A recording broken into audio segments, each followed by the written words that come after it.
flip phones. Yep. Jeez. You could take a photo of a stick figure and still not know what it is. I could take a picture, like back, everyone takes pictures of their food now. You could take a picture on those old phones and send it, and it would arrive like the next day. Yeah. And then the person would be like, what is this? Yeah, it actually looks like the food has been blurred out on purpose. The other person also would just reject the photo because it costs money to accept it. Yeah, true. I don't want to spend $5 to see a picture of like Wolf's cold pizza. Oh, no. Okay, well, let's go into... Yeah, let's get some Olgin chat and get into Champion Select here for game number 2. It looks like there may be a delay of the Champion Select. I think the lobby is being remade. There it is. All right, well, we are banning some stuff, so I think that we're going to be spinning into this draft pretty quickly, and there it is. Okay, so I think a lot of the reads that the space was talking about are very accurate, and we spent a lot of time talking about how the side lanes didn't collapse and there were some issues there, but I do think Nongshim can bounce back in this second game with a strong draft. They're playing their blue side, which means that I think they want to have a strong 2v2 in the bottom lane so their jungle can invade and be aggressive early, so that's what I would expect the priority to be like. These must-bans are still going to be must-bans. Yep. The Karma is still required as well. We'll see whether the Bros are going to pick up where Nongshim left off. They, of course, banned Varus and Karma first, but it will be the Pantheon. That was their third ban, so they could still mirror it, as J4 is going to continue to be taken away. This time, actually, by Nongshim, really respecting GIDEON picking that one up, even though we know Sponge is a brilliant Jarvan player, just not willing to let that one go over. Yeah. And so where's the Karma? They are first pick, so they could actually just first pick Karma if they would like to. They're going to look for the first pick Karma if it's not banned. First pick Karma on red side feels so good too, because you can make sure that you basically have prio in the lane to mess up the early jungle pathing to be aggressive with a bottom 2v2 that has prio, because they just can't get it. I think they will first pick it with that Orianna ban to come through. Yeah, should be the case. Obviously, Lehends does have a bevy of champions that he can go towards, but Karma feels very, very difficult to fight against. The Caitlyn is sort of what we have left over as far as the really strong lanes alongside it, as well as the Sivir. With the Jarvan banned away, the Sivir feels like a little bit of a better option, perhaps. We know Teddy is great at it as well. I don't think you want to put Lehends in Quantum Jail and put him on Seraphine here. Oh, no. The alternative is trying to get a strong Ryze setup here, or maybe even going like Vi and the Ahri and trying to pick that away. But they're going to go Caitlyn Bard, like you were saying, and try to fight fire with fire here. And Lehends' Bard has had some ups and downs, but I think it's pretty strong right now. And this will kind of force Teddy to go Jhin, because it's going to be able to go toe-to-toe here in terms of the damage and the wave push in response. Not a whole lot of other picks he could go here. Yeah. The Ezreal is obviously fearlessly banned. He played it in game 1. I do hate it that Jhin has found a fair bit of success more recently. Obviously, if you were watching yesterday, Guma having a day out on the champion, but this exact lane did win the last time. It did get picked up as well. I kind of like Jhin right now when you're not the main character, not even a little bit. You're not even a side character. You're like a cameo. Yeah. Only like you don't even appear in the frame of the team fight. It's only your skill shots that fly by. As like will grab this Ryze. Thought potentially Nongshim were going to go for the Ryze early themselves, but see if they want to play something like an Anivia into this, or if they'd rather go the Cassiopeia route for Scout. Just going to look for the classic Azir. I have really doubted the Azir pick, but Scout has been... I find this really curious, though, because Scout was so good at the Anivia into Ryze and just decided not to do it this time around. I think it's in part due to the fact that he's going to be dealing with this Jhin, which is kind of annoying for Anivia. She can't really easily get access to him. But Scout on this Azir might be able to shuffle his way through, and the Karma doesn't peel very well for that type of engage either. As well as just a ton of comfort here for Scout, even though you mentioned he's great on the Anivia. He's obviously a very strong Azir player. Yep. As the Naafiri will be taken away. I think we might be angling for a bit of a Vi pickup. I think so. Makes a lot of sense. Works well with Azir. They obviously suss that out as well and go, no, I don't think so. A little bit figured out there. But one last ban. See whether it is just going to be full focus on the jungle. Because obviously we do often see jungle pickups in the first round of picks. Most of the time, it's not often that you get all the way to the second round of picks before the jungle has come out. And so maybe the jungle pool is just going to get absolutely torn to shreds in this game. That'd be fun. kind of a problem for HANJIN's comp, I think, more than technically a jungler. Technically, because HANJIN needs some strong form of engage right now. They need a front line. They need something that goes in that Jhin can follow up on. And right now, Ryze isn't it alone. Even though he can rune prison somebody, like if you're rune prisoning into the Deadly Flourish, that's not really a reliable setup. You're going to need a little bit more. So I really love this Ambessa ban, whether it's for jungle or for top. Both roles, it's going to give you that engage you're looking for. Gnar are going to be taken away here, which is one of Kingen's best. Very stable on it, and it's very blindable. Also, Gnar Azir, we've seen so many times. Just kind of works as a bit of team fight setup. And I think Nongshim need a little bit of help as far as, you know, ease of team fight access because of their aversion to it in game number 1. Okay, it's a Renekton here. Kind of feels like a potential Lee Sin angle for Sponge, actually. Ooh, that'd be a bit of fun. But it may be denied. The Lee Sin angle for GIDEON a while, I was instead. Like, I guess Lee Sin works with these specific comps and owner picks it randomly sometimes, and now it's just like, oh, all the other ones are banned. Just go Lee Sin. That's kind of where we're at in the LCK. What would you pick here? Lee Sin's up. Lock it in. Well, what is the top laner for casting? Yeah, that's a tough one. I mean, Kasante's up, but the Shuriman handshake. He could have tried to go for something like a Kingen, but again, this comp needs a front line, so... Yep, I like the K'Sante more. It also is empowered really well by the Karma, especially when he goes all out in team fights. Poppy will be the choice here. Poppy's great into Lee Sin. And it's something that Gideon's really good at, but Sponge has also found a fair bit of success on in his career. Right now, it looks like he's playing Jungle Bard. I don't think that's going to happen, as that is your composition here for Nongshim. Far more team fight focus here this time around. Not going to be sitting in side lanes as much, I would sincerely hope. There's a lot of threat for Loki, and he's your primary source of damage. And the engage for HANJIN is really, it's quite situational, right? Between Lee Sin kicks and all out, and, you know, maybe a rune prison setup, or, you know, somebody gets rooted by Karma. Whereas for Nongshim, they've got a lot of engage. They've got a lot of team fight warping abilities between the Tempered Fate and, you know, the Renekton getting in and getting the W stun off. So much power when the Emperor's Divide as well. I really like Nongshim's draft in Game 2 here a lot more than I did in Game 1. I would agree. And I really hope that they play it out accordingly as well, Wolf, because we did see that they were sort of foregoing a fair bit of the being able to win, as I wonder if they intentionally wrote things on that fan sign upside down, because that would have been meta. Interesting. But yeah, pretty stock standard composition here. Can team fight very, very well until very late into the game. The Bros, a little bit less range, but certainly a lot of laning power, especially on that bottom side of the map. See whether Teddy and Namgung can continue the fantastic form.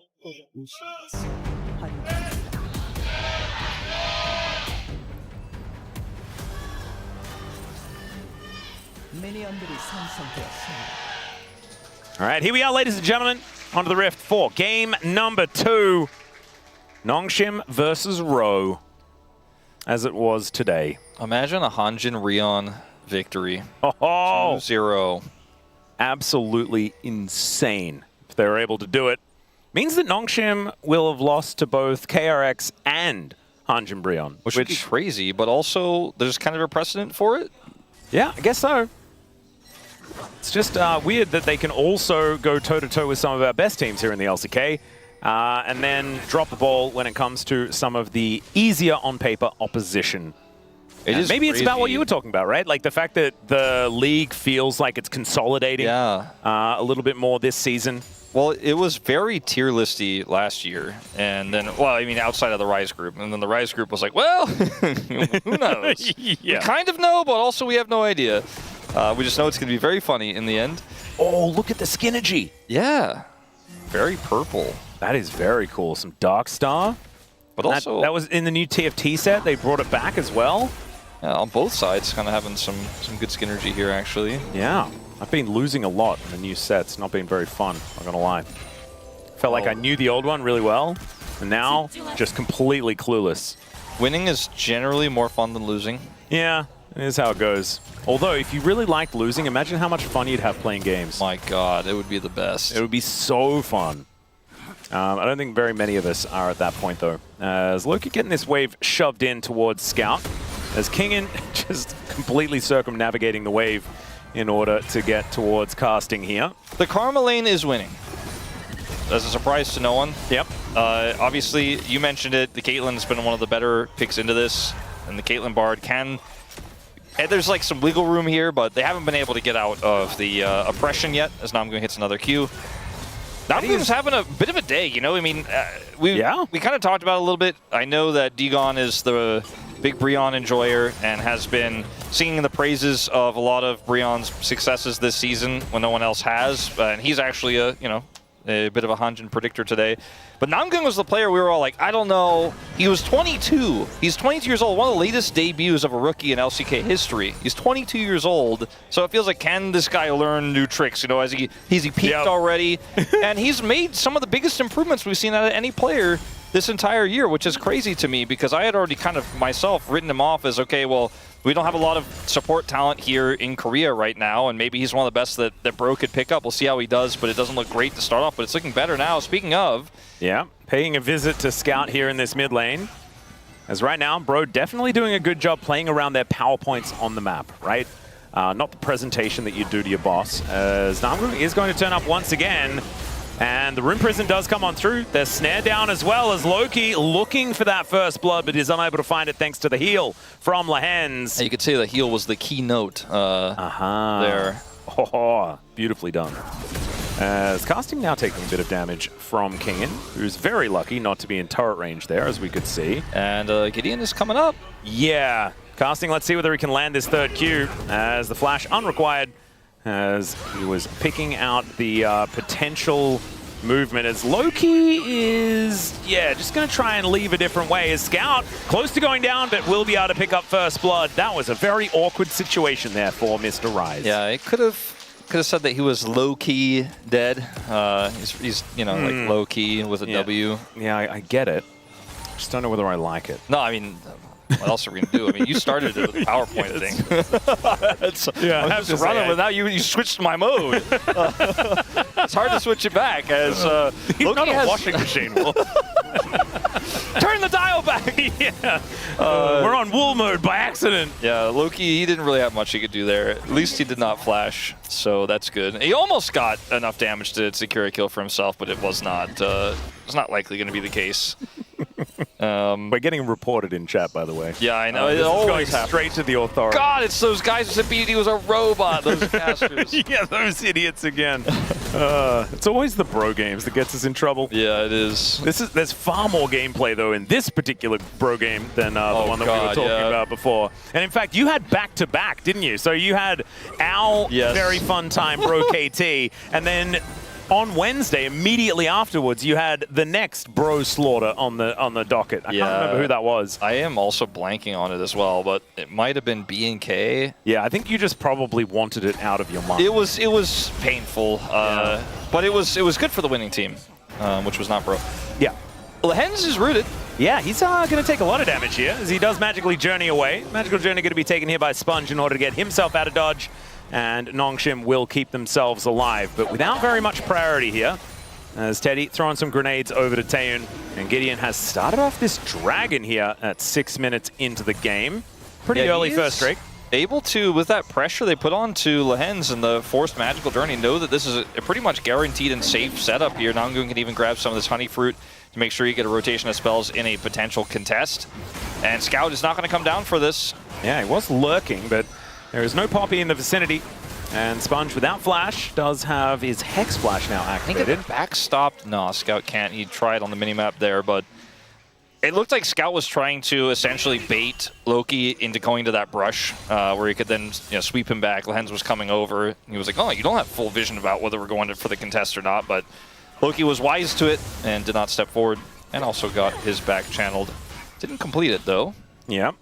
Sponge going to be able to come on over and contest these Raptors, but was unable to get the big one. As Casting and Kingen just fighting each other.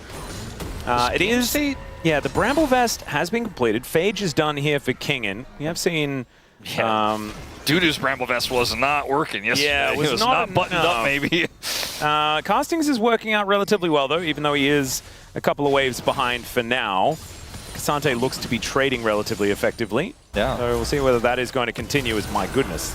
Curtain Call going to come on through here as Lehends takes a very small magical journey, as has to flash the Comet, and Teddy has another one in the chamber, ladies and gentlemen. He uses it on the minion wave as he ran out of vision, and the back not going to get stopped here for Taeyoon, who just decides to go home, just doesn't want anything to do with this lane right now. Imagine having to flash the Karma Q. Comet.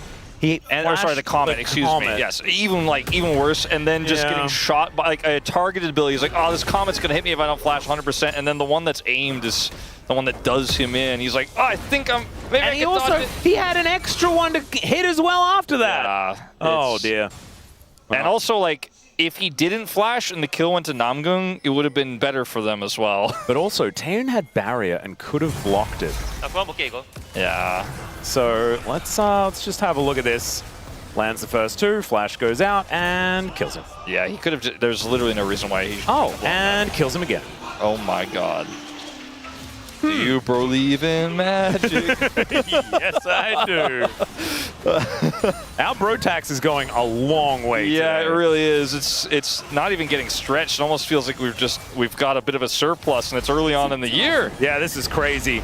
As Taeyoon going to get zoned, does avoid the deadly flourish, but Gideon is just taking an entire wave, and Taeyoon now just needs to stop this one from crashing, but rock hard place in between all of that stuff just gets booted to the head.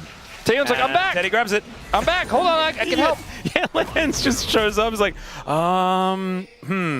Yeah, a little bit of a Donald Glover meme type situation there. Yeah, a bit unfortunate. And by a bit, I mean a lot. By a lot, I mean, is this game playable? Well, it's not looking like it right now. 800 gold is not exactly a massive advantage. But it's all on the Jhin, with a little bit onto Gideon as well here. Oh man, Teddy's cutting through Lehends right now. He's hitting quite hard. It is, oh wow, okay. Scout committed to pressing the button, as he did get the flash out of Loki. A worthy trade. Yeah, definitely worth it if they can have a follow-up play, which they likely will have an opportunity for. 2 minutes until this dragon spawns, and a potential scout, or rather Sponge 2 scout gank here on the Poppy. Oh, casting going in, as there is the Dominus just to try and stop casting from pressing that all-out button, and he didn't press it. So now that one's going to wear off, and then casting will have ult advantage for the next little while. You can see Kingen recognizes that, will be leaving the lane. And casting really taking some control here on this first item by situation in the lane. The Bramble obviously incredibly strong into Renekton, and makes it very difficult for him to trade with you, but did not even have to use his ultimate. Gets Kingen's out. And it's very scary when you're laning into a Cassante, when the Cassante has that power over you. You should be able to proc this Crystalline for free. Avoids the Q. Yep. Well, okay, looks like he's not going to go for it. Not to press that button. So the Crystalline Overgrowth will continue to build here towards the top side, and casting has basically equalized the CS as well. Remember, he is the true tank, so very happy to just be going toe-to-toe here, 1-for-1. Okay, as another Deadly Flourish will connect. Magical Journey does get Lehends out of dodge, but it's not feeling too good. Gideon is going to get spotted here by Sponge, as Steadfast Presence does come on through. Cosmic Binding is decent there as well. Lehends not going to get punished. Enchanters / range supports. He either kill or he die. Yes. He has a proclivity to fall behind on these and then continue to just walk forward and see what he can find, and sometimes it is to his detriment. This game looks like it might be heading in that direction, but we're still early days here at 11 minutes. Oh, you can see Gideon thinking about making his way down. As Lehends steps on that captive audience, Q lands, and he dies again. Oh boy, he die. He die, Atlus. He die. He do not kill. Taeyoon is now in a bit of a dangerous position. As Scout, was rotating down, so they think better of this, but I think they're just happy to get a second dragon here instead. Hold on. Casting gets a flash out of Kingen as well. So first it's the Dominus, then it's the flash. Thankfully, he will have the former available in 1 second's time, so that is back up. Late contest here on this dragon. Yeah, Ace in the hole does put Teddy down to half health as Namgung here alongside Gideon. Steadfast Presence, and then the ulti is just evicted, and that is going to be a free Drake over to Nongshim. Beautifully played there by Sponge. That was pretty wild. Sponge clean with it, and he's just like, no, I don't think you can get this. I don't see the angle for you. As it turns out, you are correct. And no flash for Loki, so it was a close call there. didn't have his Ghost either, actually. Scout has been putting the pressure on this lane. Something I was going to mention before Lehends died there is that Scout knows there's no flash, and talking about that follow-up Emperor's Divide, he was setting up for it constantly. He's actually generated a significant lead himself, just like Game 1. And if he actually shows up to team fights and starts hitting the enemy champ and sets up for Emperor's Divides, like, I think this comp is super strong here for Nongshim. This is a bit of a gaping hole in the AD carry position, which is the first thing we said. We started talking about this matchup today is, that's where things could go wrong here for Nongshim if they're going to get upset. And Teddy is having a day, but I think Scout is the one who could save this game if there's going to be anyone to do it. Yeah, and he will need to try and get on top of a Jhin, which could be difficult. Wants to be able to swoop on over and take him down, as Gideon is being frustrating, stealing away the enemy camps. Does get information that the other two are available as well, but not going to push his luck, as Casting is catching this wave as soon as it shows up, very close to his Iceborne Gauntlet. There is at least a Black Cleaver here, as Namgung is going to take Taeyoon for a walk and gets his flash. My goodness. That is going to be Loki snared by this Tempered Fate, though, and the Emperor's Divide is so easy. There's the Poppy combo as they heroically charge him down. It also sets up for the Cosmic Binding. My goodness, nothing Loki could do there. At least, Taeyoon, he had to flash, but he survives here, so they can actually try to collapse, maybe. Loki could have ghosted out of the Tempered Fate, potentially. But that is a little bit hindsighty. Yeah, it was on the edge. Over once again. There's a Magical Journey held in place by the Deadly Flourish as well. Now, Sponge is here. I don't think Namgung should push the issue too much further until Gideon arrives. Yeah, is going to try and get Sponge here. Flashes to break another tether. That is 2 flashes in a row that Namgung's be able to pick up in the last few minutes' time, as a Q is going to be there to try and zone, but Kingen makes his way in, and Gideon just gets destroyed. Chain CC and then the Steadfast Presence to prevent him from getting out.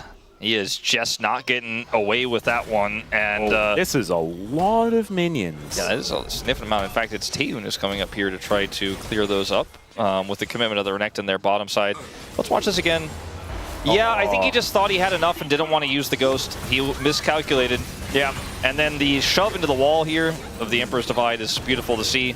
It's an interaction we see a lot with these two champions. And obviously didn't have flash from earlier. Then here, Sponge is forced to flash, but then they go too far. As Gideon is on a ward here. Yeah, and then Sponge is like, all right, I got ult, I got Steadfast Presence. Lehends is like, I'm happy to stun him. They just use everything to kill the Gideon. Well, there's a little bit of a realm warp in live, as we can see. Kingen's walking the wrong direction. Casting going to catch the Crocodile, push him away from that brush, and Kingen will not be flashing here. Oh, it does manage to slice over, but there's a Q beautifully placed by Gideon, and he's able to lock down the kill. Maybe they can make something happen on the cross map here. There's a little bit of time. Tempered Fate back available as well. Yeah, the Bro bottom lane playing so respectfully here. They might just lose this turret regardless, as Scout is going to be moving up. Crystalline Overgrowth goes pop, and that is some more plate money going over. Lehends still looking pretty killable right now, but does manage to land a nice parting Cosmic Binding. Casting is winning the race here for first brick on the bottom side, so this is not a really big win here for Nongshim at all. Casting should be able to secure this. That's going to be a lot of extra money going over to Bro, but at least Nongshim now have Herald control. Going back to this play here, not entirely sure how it started. Okay, we saw the Realm Warp in Pip, and he ran away from it, but was then just trying to buy time as they immediately ping topside. I think it's Lehends who's making those pings. Like, we got to cross map now. Yeah. As you can see on the minimap, Scout's pretty far away for the punish and did not commit his TP. So they get the push in, they get some damage done, he gets the Crystalline Overgrowth. They don't get the turret, but they will get some plates and likely to get this Rift Herald. As you can see, Gideon's still in base. So Scout will eventually get this turret. And this is a very close game. Yeah, it is. And with the Rift Herald going on over, I think we should have a bit of a swing back in Nongshim's favor alongside this turret as well that has just gone down. Yeah, if they can get that mid-turret, it's only 1 plate left on it. They might even use the Herald elsewhere. So 1 apiece on dragons, 1 apiece on turrets, and the gold is basically even. The only advantage that Nongshim have right now is the 3 grubs that they have picked up. Bros seem to have a rapid-fire cannon over Taeyoon in the inventory. Wow. I'm looking at that and I'm like, wow, that's pretty just wild. The advantage. I think, 1,400 gold is a little less than the cost of that. I think maybe Taeyoon hasn't bought any items in a little while, but he's got his Greaves online at least. Yeah, it does certainly feel like he's due a reset. The angle here for Scout, I think, is pretty predictable, so I don't think he should be able to punish Gideon, who has flash and easily Sin. Ooh, teleport in from Casting to start this one off early. Bro is just proactive. So proactive, exactly. Yeah. in all of the movements. I don't know whether it's necessarily going to work out quite as well this time, though, because Shelly is in the mix. They do just send her forward to try and knock down this outer turret in mid lane. Teleport in from Kingen. A little bit late, but better late than never, as the Dragon goes down to about 50%. The outer turret falls in that mid lane like we were talking about, as the Q connects onto Taeyoon. That's dangerous, but there is the Keeper's verdict. Tempered Fate is going to connect here as Deadly Flourish lands onto Scout. That's a dangerous one, as in goes Gideon, finds the knockup. It is going to be Sponge that locks down the Dragon, but can they keep themselves alive? Man, Namgung is doing way more damage than he has any right to be honest, on this Karma, as now Lehends looking to try and turn it. The Flash Cosmic Binding is so good, and Sponge gets the follow-up. And Nongshim spring to life here, looking for even more as Scout swoops in with the shifting sands. The K'Sante will be the resulting kill from that one. Teddy now having to leave this one immediately. And Loki, oh dear. I think he's got Realm Warp. He's got Realm Warp. He is going to warp the realms. And Nongshim just seemed to be okay with it. Yeah, they're like, I'll take the turret, it's fine. Although... Wait, hang on a sec. Loki's just going to walk back. Deadly Flourish is going to connect. Scout taking a lot of damage, does eventually go down, as Teddy with a curtain call. Lehends, oh dear, he's just dead. Teddy's inside Lehends' brain right now. If I'm Lehends, I am like so angry this game with how things are going. Some self-inflicted, some other times just outplayed. Taeyoon here gets caught by this Q3, but the rest of this fight is about the knock-up here from Sponge. And then this ends up being a pretty close Dragon where Gideon wants to get access, wants to get in, but he's pushed into the wall by Sponge. He cannot get into smite range.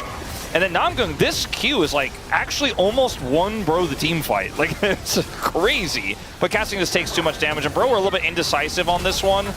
And they committed in, but they did not have the tools to actually force this fight. If they had Realm Warp behind or something like that, I would have liked to play more. They're just a little bit too slow, cannot really get out. Snipe goes on the casting, and then I don't know what was going on here. Scout, just, you don't have to do this. I think he probably just assumed that Loki would respect the fact that 4 people could have still been there. And Teddy's Flourish was the other big issue. Maybe he didn't expect that to come through, because it was a Rune Prison into Flourish, and he just kind of got stuck. And then Lehends was just collateral damage. Wow, it's a gold graph. Wow, the peak of Nongshim did pretty immediately get taken down. And now we are back to a very even game once again. And so Nongshim were able to find that very small, bit of value, as we just saw there represented in the gold graph, but it's now just done. Back to the drawing board. We saw a big mistake well, let's say not mistake, but overextension, a good punish from Bro there, where Scout ended up dying, Lehends ended up dying. But beyond that, in straight up grouped fights, it's been Nongshim's game, as casting is going to make this choice. Yeah, Lehends is coming on over. And so casting, let's see whether he can use this all out. Does do so in order to try and escape. I guess he can. There's no teammates here for him, but some are coming down. Yeah, it does use the minion wave in order to dash away. Sponge, oh dear. Remember, he does have steadfast presence, uses it very nicely, as the Poppycopter does try to take off, but will be cancelled. Going to get this turret in return. I mean, both solo laners are here, but there's no one responding in the top lane, so it's not really a cost here to Nongshim. It's just a trade up, or a positive for them. Depends if they can defend this outer tower, but man, it is very healthy right now. I think they can. Ooh, Teddy, it's a big shot there. That's, was that ace in the hole? No, I think it was just a Q. Just a headshot? My goodness. Q and headshot, I think both, but I didn't actually see the beginning of it. Well, that was a bit of boom boom. Loki going to move back towards this top lane. And as this game goes on, we have to remind everyone that Nongshim's composition gets more and more scary. Yeah, this is the thing that I really like for them position-wise, because they've been winning team fights straight up. Sure, the lead for Bro was there, but most of it was just out of some big mistakes and great plays from Gideon early on in the bottom lane, where Teddy was given a 3-kill advantage. You know, he was up at, I think at peak 1,700 gold over his opposition. He's 3-0-2 still. He's the only one on his squad who hasn't died yet this game, but he's Jhin. And, you know, I know we've said this a lot, but if the rest of the team isn't finding success, the Jhin doesn't carry by himself. And so even a player like Teddy struggles in these situations. Why does Taeyoon have a bounty and Teddy doesn't? You know what? Don't ask about the bounties. That's kind of like the unspoken rule. You didn't get the DM from Freak about that? And he's like, look, we actually don't understand here either. So it's actually part of why he stepped away. Well, I mean, they do have the IE done for Taeyoon, so it does make sense that he would be public enemy #1 for the bros. But looks like Teddy's going for the Stormrazor third build. Isn't Jhin, more of the outlaw type, and Caitlyn's also kind of like the sheriff? So why would there be a bounty on the police woman's head? That's a really good point. It doesn't make sense. It doesn't make sense at all. Yeah. But at this point in time, a lot of control here of this bottom lane for Nongshim. They're trying to collapse on the casting again. Yeah, does manage to just avoid the Tempered Fate very nicely, but the Cosmic Binding still lands. Heroic Charge, the follow-up, just too good. And Scout gets the Sand Soldier down to wipe out the Cassante. It's so insane with this build. Yeah, this is like big damage build. At first, I'm like, well, it's Cassante. He avoided the Tempered Fate. He's out, I guess. He's got Flash. Doesn't get the Flash, and then Scout just touches him twice and he explodes. I was a bit shocked at the damage, but it was enough. And Nongshim or not, they're actually going to take Cloud Soul Point here. And this is a very different look from game 1 and a very different look from the early game. Oh, Lehends going to interrupt Gideon here, but isn't going to do anything more than that. Kingen with some spare time towards this bottom inner turret. I'm feeling the tempo vibes shift away from the bros though, Wolf. Yeah, so he avoids the Tempered Fate, but Lehends is still able to get this done. I think casting should have flashed this. Yeah, I think it was a bit of disrespect. Yeah, if you lose your Flash here and you don't have it for the team fight, that can be annoying, but you're Cassante, you got a lot of mobility, you're super tanky. I think living there and maybe buying some time could have actually been the better play, but ultimately he decides not to, or perhaps thought he could get away, but I don't think so. At the end of the day, Lehends gets the catch on them, and down he goes. Still a lead here for Teddy, but everything else is kind of falling apart. Problem is, that lead is just a Jhin. Yeah. And it's hard for him to carry on his own, right? Like you were saying, good at augmenting the rest of your team. But if he's the only one with money, it can be problematic. But now they're looking to overload this mid lane. Kingen taking a lot of damage from the aforementioned Jhin. As Loki unable to get that Rune Prison down, the rest of Nongshim looking to turn up. And the Tempered Fate will be avoided, as now it's the bros' turn to try and turn this one around. There's a teleport in from casting. Immediately that shield is going to get wiped out as Namgung will be slowing up Sponge there momentarily. Kingen gets into that backline. The kickback is immediate though, just to buy some space. And this Crocodile is getting cut to shreds. Nongshim are just going to back away, but the Sun Disc does get put up. Potential Baron angle here. They have a lot of control over this zone. They need some control vision in this pit, though. Have they taken enough cooldowns, though? That's the question, as the curtain call is going to be put down. Lehends very, not exactly adept at dodging these bullets, but Scout's going to take that last one. Nongshim looking well and truly softened up before this potential fight. So it looks like the bros are just going to go for a reset, play it safe. That's the right call, but they got a lot of tools out. Unfortunately for Nongshim, that doesn't necessarily mean they can do anything, because there's no Dragon up right now. There's no outer turrets. There's no real objective to take, but they can just reset and take the vision away and see if they can force Bro into an uncomfortable spot. That kick from Gideon, though, on the Kingen flank was so huge. I think if he actually doesn't hit that almost exact angle there, they probably end up losing some members there, and the Baron is just for free. So that was an incredible play from him. Very difficult to execute and react in that moment, but he handled it perfectly. Namgung now able to make his way away from the river. Sponge was lurking, as we have 2 minutes until this Cloud Soul point that you were talking about before. Nongshim with a lot of control of the map based on the fact that they're the ones that get so much of a benefit from this dragon. As Lehends just wandering around trying to get vision and does take half of his health bar, needs to magically journey his way out. As the trap line is set, and Nongshim have started off the Baron, they do give up on it very quickly, looking for a turn more than anything else. Absolutely, and if Bro make a mistake on the approach, they just win the game. So they have to be very, very methodical, Bro, about how they want to come over here and check this vision. And they have, this leapfrog set of control wards. It's very difficult to play around here. If you're Bro, Gideon's got to watch out, man. He's close to the wall with a Poppy on the other side. Yeah, that was a scary position to be in. Namgung doesn't quite find the Mantra Q as Kingen on a flank angle once again. Let's see who we can actually find as Casting's his target. I'm not sure about that one. Tempered Fate, though, is right on top of the Renekton to buy some space for Kingen. Meanwhile, Loki getting some damage down towards this Bard, and Nongshim will just back away once again.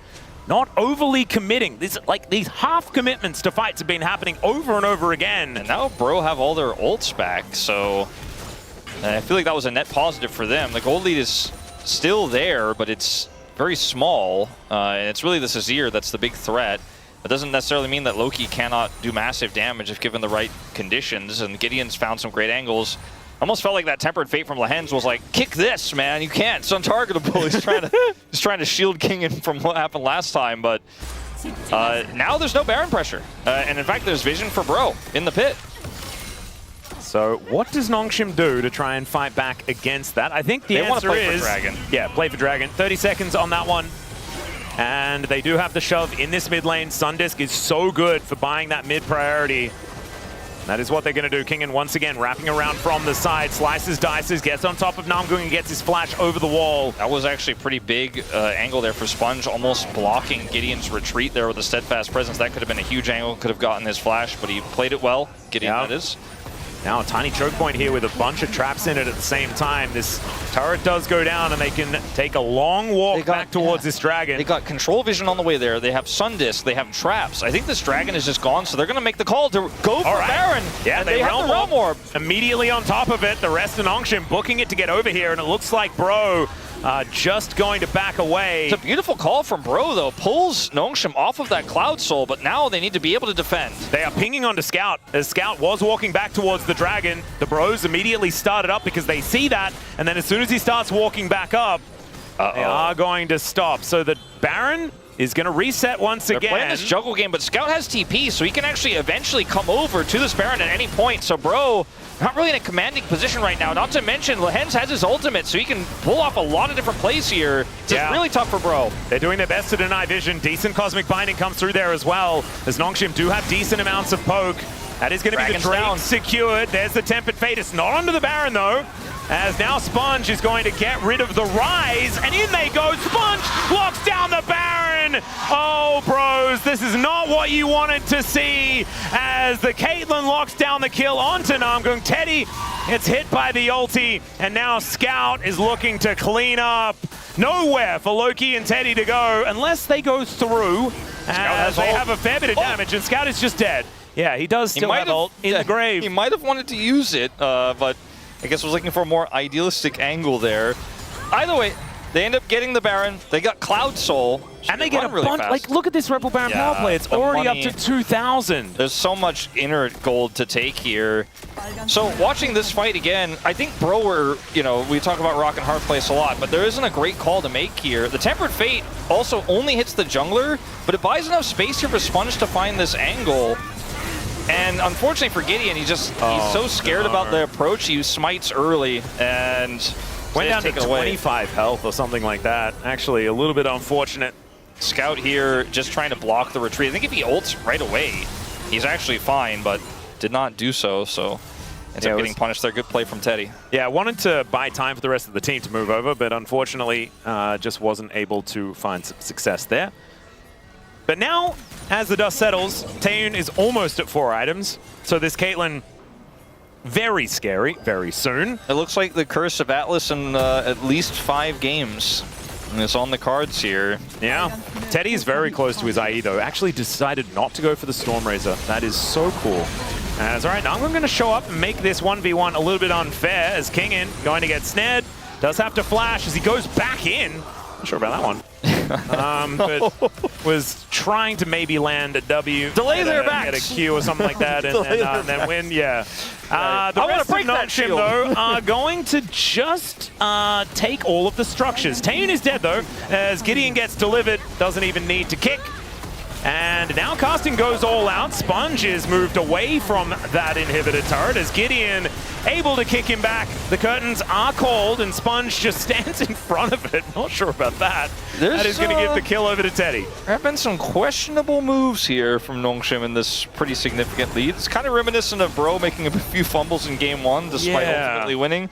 But Bro, I mean, they've got a wave here. There's a lot of bounty gold on the map. Nongshim, this is a quite costly set of mistakes. So here, Kingen's caught in the side lane, which is not the end of the world. As you can see in live, they're going to get that bounty gold on the mid-outer turret. See if they can get a second one. I mean, they have all 5 members here. And then here, Taeyoon is greeting for this inhibitor. Could have let the minions do a lot more of the work and waited for his teammates to peel for him. I think this is just wholly unnecessary. Oh, Tempered Fate. Yeah, connects onto Loki. As Cosmic Binding as well, doing a whole bunch of work.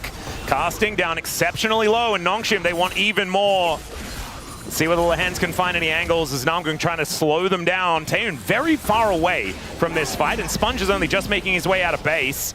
So the Bros, I think, will be successfully able to navigate their way out. But the problem is, they're going back to a basically broken base. Yeah, this middle inhibitor is naked, but they finally do get this wave over. I think Nongshim should be able to siege this one up and take it out. Gideon just got his GA, and he is a big threat, but they do not want to fight outside of their Nexus turrets, so they're just going to lose it. 2 inhibitors down, 2 minutes on this Elder Dragon. Nongshim, if they keep up this pressure, they'll just be able to keep Bro in their base, and it's going to be so difficult to do anything. The Poppycopter does come on through and is reset.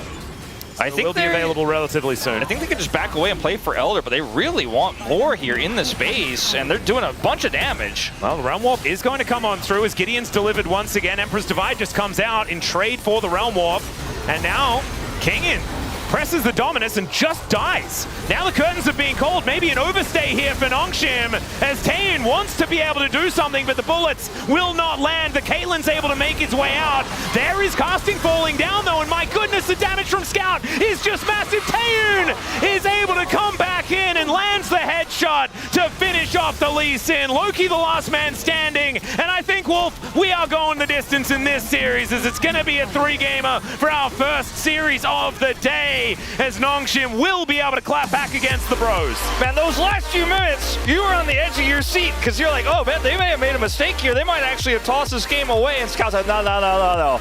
I am full health. I am almost full build. I am going to rip them a new one. But